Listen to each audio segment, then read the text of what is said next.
Good evening, everybody. I'm Jerry Willis. Small investors getting the short end of the stick is something that we've seen a whole lot of. My next guest says the only way to even the playing field is to start at the top and remake the entire financial system. Joining me now is Republican Congressman Ron Paul from Texas.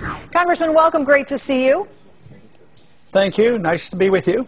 All right, well, let's talk about your view of how things should be shaken up. You've been calling recently for an audit of the gold held by the federal government. Why do we need to do that? Well, it'd be nice for the American people to know whether or not the gold is there. They took it from the American people, and then they made it illegal for people to own the gold. And in recent decade or so, central banks have either sold a lot of gold or leased it out. Now, our government denies that they have done any of that, so they shouldn't have any fear of an audit. And we have not had an audit for more than 30 years to find out if the gold is there. And I just think it's reasonable. Most people who run a business do audits and inventory, so I think the American people deserve to know whether all the gold is there and what purity it is. Well, you know, it's funny because I've been to the New York Federal Reserve, and in the basement they show you the gold. Are you saying that you don't think now that it might not be there? If we went to Fort Knox, you and I today, there may be no gold at all? Well, you know, that's the whole thing. It might be sitting there, but you don't know what the obligations are because things are done in secret. This is the reason I argued for the auditing of the Fed, because there's all kinds of agreements and plans and guarantees between central banks, so you don't know exactly. But there are some people who are really studying this and claim that some of that gold has been sold. And the truth is, I don't have any idea, but as a member of Congress and of the Banking Committee, I think I have an obligation to at least ask some questions. Who knows? Maybe someday... Who knows? Someday we might want to have a gold standard again and quit all this printing press money. So it'd be nice to know how much we have. Let's talk about something you just brought up, and that's the Federal Reserve. You don't believe in the Federal Reserve. You don't think it's a good thing. Why not? Because I don't believe in counterfeiting, and I don't believe in central banking, and that's what central bankers are. It's controlling the money supply, and our government, the United States, has the reserve currency of the world. So that individual or group who can determine interest rates with monopoly control and the supply of money, they have more power than the president. Bernanke is probably more powerful than anybody else in the world. He does it in secret. And do you recall ever the Federal Reserve Board, the other members on the FOMC, overruling a chairman? No, the chairman is a dictator of interest rates and the supply of money.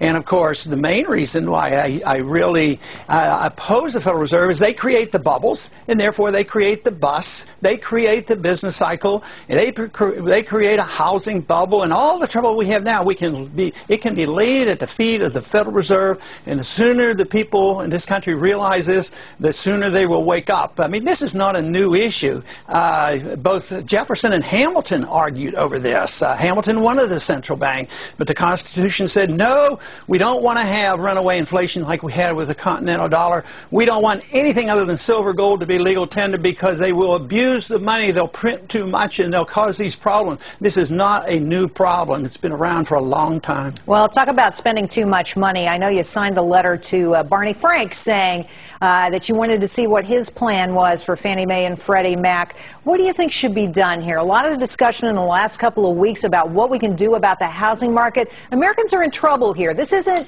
some kind of airy-fairy debate over how the financial system should be run. This is really important to average Americans. Well, we should get rid of Fannie Mae and Freddie Mac and privatize it just like we should do with the Fed. But the Fed worked in collusion with the Congress because the Fed created the credit and Congress created all the affirmative action programs and said everybody has a right to a home, even if they don't have any down payment, and interest rates have to be lower than the market rate.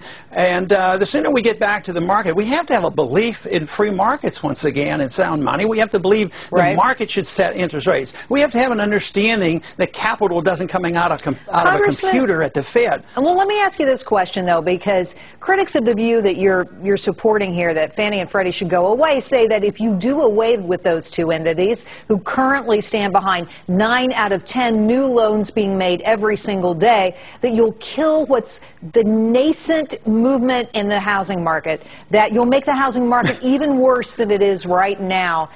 Do you believe that? I mean, can we have a housing market at the bottom of this cycle with no Fannie and no Freddie? Well, there would have to be some adjustments, obviously, but how can it get much worse than what we heard this week? It was all created by the Fed. The Fed and Fannie Mae and Freddie Mac, by doing this, create too many houses. There was, all these millions of houses, extra houses, and now you've got to get rid of the propping up. See, what you need in a recession or depression is the correction. The correction means that the prices have to come down and the market has to clear the market. So we're doing everything conceivable in Washington. We're trying to keep the prices of housing up. We're trying to stimulate housing. And you want the government out of the way so that these prices will come down and poor people can buy houses once again. But the worst thing in the world you can have is a collusion between the Federal Reserve creating credit and politicians who say you have a right to a house for free. And this is why we have housing bubbles. So, no, there's not only worthless assets in Fannie Mae and Freddie Mac, there's probably a lot of good assets. And just like General Motors should have been allowed to go bankrupt, the good assets should have been bought up. And the same way with Fannie Mae and Freddie Mac. There's a lot of people, the large majority of people who have those mortgages are good, good mortgages. I mean, but you get 10% bad mortgages, your country's in bad trouble. But you don't throw away the concepts of free markets and freedom in order to prop up this 10%. You need to liquidate it. You need to, change it. You need to have people making loans. Congressman, quickly, we don't have a lot of time reason. Here. The kind of radical action you're talking about, couldn't that tip us in, not into just another recession, but into a depression if things are so uncertain? Well, there's a lot of uncertainty already, and this would bring about certainty about what to do. Now, if you're worried about a depression, we just have to continue to do the things that caused our recession, and that is we created a bubble by the Fed. We printed too much money, spent too much money, borrowed too much money, and had too much regulation. So we're trying to solve the problem by printing too much money, borrowing too much money, spending too much money, and more regulation. You can't do it. You're driving, people who believe that are driving this economy into the depression. Okay. We're doing exactly what we did in the 30s. It's very, very dangerous. Things are going to get a lot worse. Interesting conversation. Congressman Paul, thanks for your help today. We appreciate it. Thank you. All right, we might have